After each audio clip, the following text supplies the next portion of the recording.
Good morning.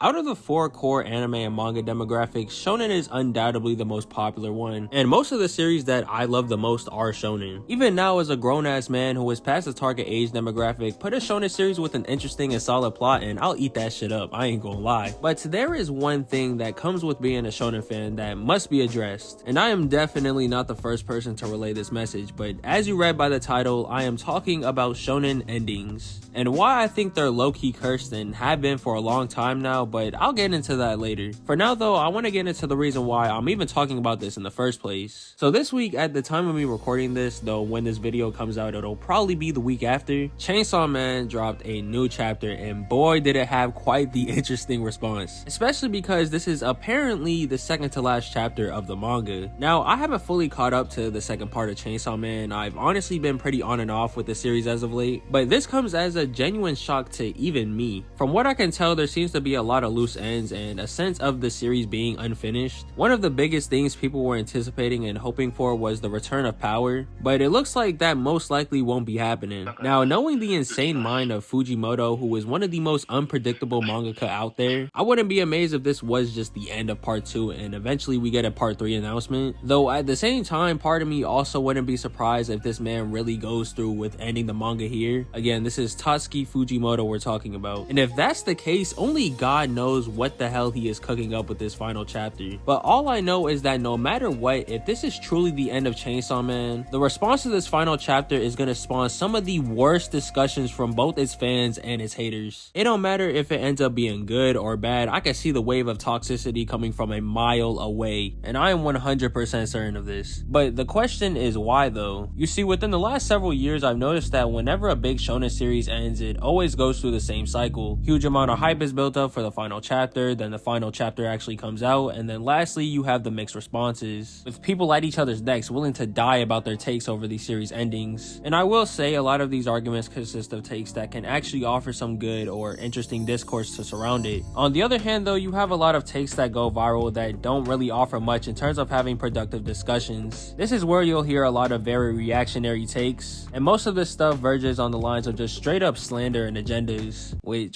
don't get me wrong, when done right, agendas can offer some of the funniest content from the anime community, and I myself may indulge in them a bit. But at the end of the day, agendas should be separate from your actual critiques of the series. Some manga that I vividly remember having this type of response are Tokyo Revengers, AOT, MHA, and most recently JJK. And I do say recently very lightly, since it's been about a year and a half since the manga ended. Now, there are more series that I probably could have mentioned, and honestly I don't think any of these endings are necessarily good, especially you Tokyo Revengers with that Mickey Mouse ass final stretch of chapters. Oh, and JJK is probably the most interesting case out of all these, since the series has such a good reputation, but so much of it got torn away because of the ending, since it felt like the manga ended too early and there were so many other things that could have been explored within its story. And really looking at it, again, depending on if this is really the end of Chainsaw Man as a whole or just the end of part 2, I'm expecting very similar reactions for when this final chapter comes out. I've noticed a lot of people have begged one question, and it's why can't the authors of these newer series write good endings? And the answer is, I honestly don't know. I really couldn't tell you.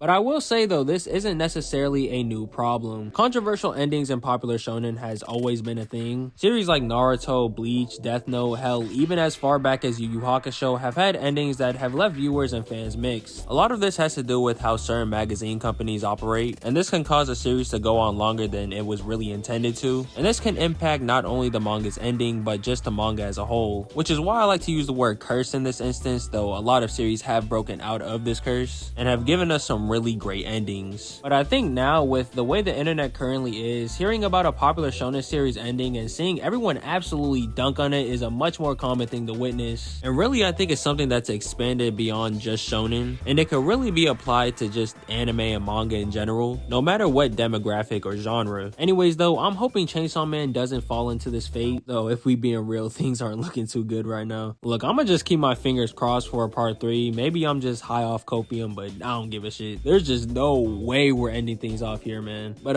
yeah, that's all I gotta say. Hope y'all enjoyed. Like and subscribe, and I'm out of here.